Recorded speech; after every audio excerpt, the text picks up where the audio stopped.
Assalamualaikum warahmatullahi wabarakatuh. Hai semuanya. Selamat datang di video pembelajaran bahasa Indonesia. Perkenalkan, saya Suci Rahmawati, mahasiswa Universitas Sindang Kasih Majalengka, Fakultas FKIP jurusan PBSI dengan nomor NIM P120230061. Nah, teman-teman, saya di sini akan menjelaskan tentang mempelajari teks biografi menggunakan media pembelajaran visual, yaitu video. Yuk simak penjelasannya. Yuk simak. Pernahkah kamu menemukan suatu teks bacaan yang isinya menceritakan kisah hidup seorang tokoh ternama?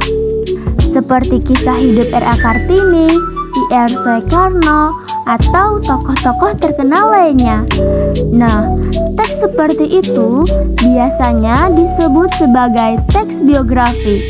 Yuk simak penjelasan lengkapnya tentang pengertian, ciri-ciri, struktur, kaidah kebahasaan, struktur dan contoh teks biografi singkat berikut ini.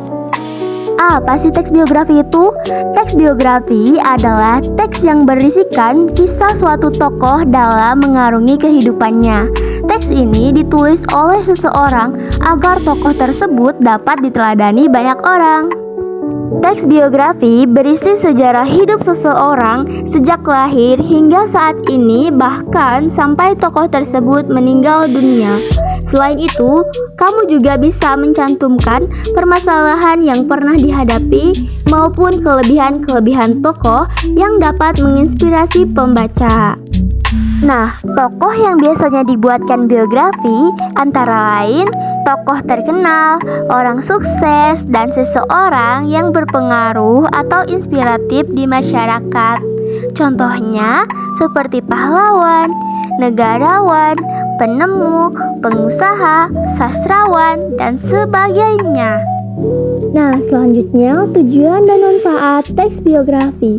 Teks biografi bertujuan untuk menceritakan kehidupan seseorang, tokoh terkenal maupun figur sejarah, mulai dari latar belakang keluarga, pendidikan, dan pengalaman hidupnya, sehingga pembaca dapat mengambil hikmah atau menjadikannya sebagai inspirasi dan menerapkannya di dalam kehidupan mereka. Manfaat dari teks biografi yaitu pertama, lebih mengenal tokoh-tokoh terkenal berpengaruh melalui riwayat hidupnya. Kedua, dapat melihat sisi perjuangan hidup seseorang hingga mencapai kesuksesan. Ketiga, memotivasi diri sendiri untuk bisa sukses dan pantang menyerah seperti kisah sang tokoh. Keempat, menjadi inspirasi dalam bekerja keras untuk mencapai hasil yang diinginkan. Nah, selanjutnya ciri-ciri teks biografi. Teks biografi juga memiliki karakteristik atau ciri-ciri tertentu. Berdasarkan ciri-ciri teks biografi ini, kamu jadi bisa nih mengidentifikasi teks yang sedang kamu baca atau film yang sedang kamu tonton tergolong teks biografi atau bukan. Ciri-cirinya yaitu berisikan fakta yang didasarkan pada pengalaman hidup tokoh, disajikan dalam bentuk narasi, dan menceritakan peristiwa penting yang dialami sang tokoh sehingga bisa dijadikan teladan bagi pembaca. Selanjutnya ada struktur teks biografi. Yang pertama ada orientasi. Orientasi merupakan struktur bagian awal dari teks biografi. Bagian ini mencakup pengenalan tokoh dan latar belakang kisah atau peristiwa yang akan diceritakan pada bagian selanjutnya. Yang kedua ada kejadian atau peristiwa penting. Pada bagian ini diceritakan tentang rangkaian peristiwa, yaitu kejadian-kejadian utama yang dialami oleh tokoh. Bagian ini disusun secara kronologis sesuai urutan waktu. Yang ketiga ada reorientasi. Terakhir yaitu reorientasi. Bagian ini berisi komentar atau pernyataan simpulan mengenai rangkaian peristiwa yang telah diceritakan sebelumnya. Reorientasi berperan sebagai penutup pada teks biografi dan bersifat opsional. Lalu ada unsur-unsur teks biografi. Unsur-unsur teks biografi merujuk pada komponen-komponen yang membentuk struktur dan karakteristik dari sebuah tulisan biografi. Unsur-unsur yang ada pada teks biografi adalah sebagai berikut. Unsur pertama ada cerita latar belakang keluarga tokoh. Unsur kedua ada cerita latar belakang pendidikan tokoh. Unsur ketiga ada masalah atau kesulitan yang dihadapi oleh tokoh dan cara tokoh menghadapinya. Yang unsur keempat ada keistimewaan tokoh. Unsur kelima ada keteladanan tokoh. Adapun kaidah kebahasaan teks biografi yaitu teks biografi ditulis dengan tetap mempertahankan kaidah kebahasaan. Berikut ini adalah kaidah kebahasaan dari teks biografi. Yang pertama, menggunakan kata ganti orang ketiga tunggal seperti ia, dia, beliau, dan nya. Kata ganti ini biasanya dipakai secara bervariasi untuk menyebutkan nama tokoh atau panggilan tokoh. Yang kedua, menggunakan kata ganti penunjuk yang dipakai untuk menggantikan hal yang telah disampaikan sebelumnya. Kata ganti penunjuk ditandai dengan kata ini dan itu. Yang ketiga, ada menggunakan penanda waktu berupa konjungsi seperti sejak dan ketika. Yang keempat, ada menggunakan kata depan yang menunjukkan keterangan waktu seperti pada. Yang kelima, menggunakan penanda waktu berupa nomina seperti nantinya atau kelak. Nah, sekarang ada jenis-jenis teks biografi. Yang pertama, teks biografi berdasarkan isi. Berdasarkan isinya, teks biografi terbagi menjadi dua, yaitu biografi perjalanan karir, yaitu jenis biografi yang menceritakan perjalanan karir seseorang mencakup proses yang dilalui tokoh tersebut dalam mencapai kesuksesan. Yang kedua, ada biografi perjalanan hidup, yaitu jenis biografi yang menceritakan perjalanan hidup seseorang. Yang kedua, ada jenis teks biografi berdasarkan sisi penulisnya. Pada jenis ini, teks biografi terbagi lagi menjadi dua, yaitu authorized biography merupakan jenis biografi yang dibuat berdasarkan sepengetahuan atau seizin tokoh, dan unauthorized biography merupakan jenis biografi yang menceritakan kisah tokoh yang sudah meninggal, jadi penulis dapat menceritakannya tanpa seizin tokoh yang bersangkutan.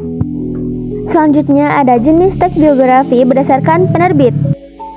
Sementara itu, berdasarkan penerbitnya, teks biografi dibagi menjadi dua, yaitu buku sendiri, yakni jenis biografi yang dijadikan buku oleh penerbitnya. Dalam hal ini, biaya produksi pembuatan buku tersebut ditanggung oleh tokoh itu sendiri.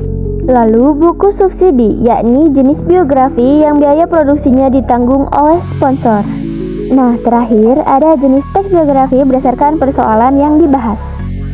Nah teman-teman, pada jenis ini teks biografi terbagi menjadi tiga kategori, yakni teks biografi politik, teks biografi intelektual, dan teks biografi jurnalistik.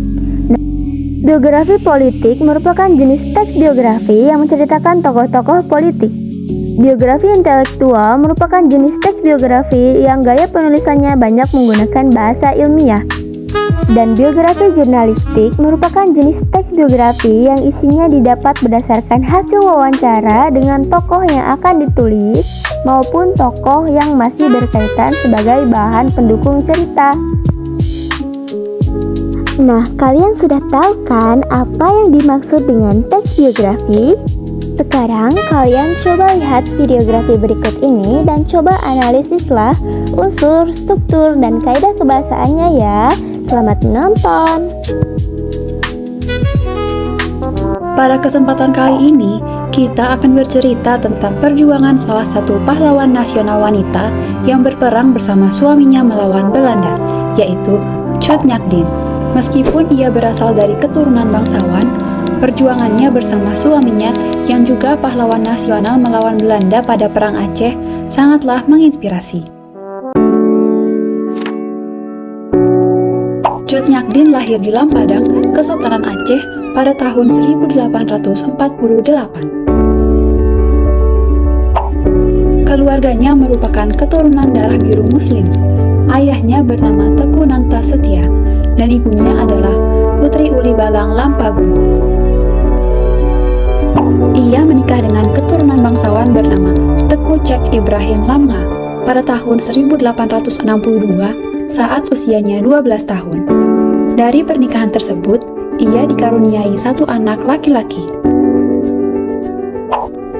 Pada tanggal 26 Maret tahun 1873, Belanda menyatakan perang kepada Aceh dan melepaskan tembakan meriam. Aceh pada waktu itu dipimpin oleh Panglima Polim dan Sultan Mahmud Shah. Perang Aceh pertama dimenangkan oleh Kesultanan Aceh. Setahun kemudian, perang kedua berlanjut dan keraton Sultan jatuh ke tangan Belanda.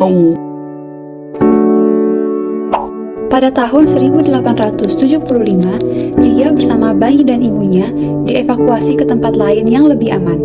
Sedangkan suaminya berperang melawan Belanda untuk merebut wilayah Enam Mukim. Dalam perang tersebut, suaminya mati syahid di Gletarum pada tanggal 29 Juni tahun 1878, dan ia bersumpah untuk membalas dendam kepada Belanda. Tidak lama setelah itu, ia dilamar oleh Teku Umar yang merupakan seorang pahlawan Aceh. Namun, ia menolaknya. Pada tahun 1880, ia dilamar kembali oleh Teku Umar. Lamaran tersebut disetujui dengan syarat tetap boleh ikut berperang melawan Belanda. Dari pernikahan keduanya, ia dikaruniai anak bernama Cut Gambang. Sesuai yang dijanjikan, ia bersama suaminya bertempur melawan Belanda. Dan pada tanggal 30 September tahun 1893, suami dan 250 pasukannya menyerah kepada Belanda. Suaminya lalu diangkat menjadi komandan oleh Belanda dan diberi gelar Teku Umar Johan Pahlawan. 2 tahun kemudian, suaminya diam-diam berkhianat kepada Belanda dan melakukan penyerangan di Aceh. Pada tanggal 11 Februari tahun 1899, suaminya pun gugur di tangan Belanda. Saat anak keduanya menangis, Cut Nyak menampar dan memeluk anaknya, lalu mengatakan, "Sebagai perempuan Aceh, kita tidak boleh menumpahkan air mata pada orang yang sudah mati syahid." Di usianya yang ke-50-an, ia masih terus berjuang bersama pasukan kecilnya di pedalaman Melaboh. Mengingat usianya yang sudah tua, kondisinya terus melemah, ditambah encok dan rabun. Salah satu pasukannya, Panglaut, melaporkan keberadaannya kepada Belanda karena iba dengan kondisinya. Ia lalu ditangkap dan dibawa ke Banda Aceh. Selama di Banda Aceh, ia dirawat dan penyakitnya mulai sembuh. Anaknya Cut Gambang berhasil melarikan diri dan meneruskan perlawanan ibunya. Cut Nyak lalu diasingkan ke Sumedang oleh Belanda karena dianggap masih berpengaruh pada perlawanan rakyat Aceh. Ia dijuluki Ibu Perbu oleh tahanan lain karena ahli agama Islam. Pada tanggal 6 November tahun 1908, ia meninggal dan dimakamkan di Gunung Puyuh, Sumedang, Jawa Barat. Pada tanggal 2 Mei tahun 1964, Cut Nyak secara anumerta ditetapkan sebagai pahlawan nasional Indonesia oleh Presiden Soekarno. Namanya diabadikan menjadi nama bandara di Aceh, yaitu Bandara Cut Nyak Din Nagan Raya di Melabuh.